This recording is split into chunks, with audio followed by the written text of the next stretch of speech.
មួយជីវិតនេះអីយ៉ាងម៉េចរកស៊ីមិនបានសូមចំណាយប៉ុន្មានគ្មានបានចំណេញដាក់អត់បានមកវិញទុកមនុស្សទោសម្នេញពេញក្នុងអរ៉ាមួយជីវិតនេះ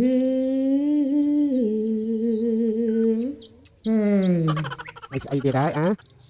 រកសងមិនអស់ជំពាក់ទេរំកាស់ស្ទើរខ្សឹងជីវ៉ាដាច់ចង់ដាច់ដើមបង្ហើមឈឺផ្សា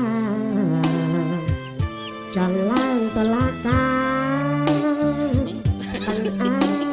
ថ្មអញដំបៅក្នុងមាត់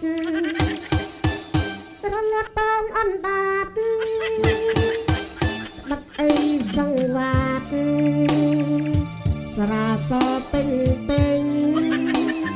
តាខ្ញុំមិនផាត់នឹកអ្វីមិនចេញពេលស្រវឹងវិញចេញតាក្អួតទេមួយជីវិតនេះសូមអានេះមែនតើនេះរកស៊ីមិនសល់ស៊ីច្រើនពេកឆ្អល់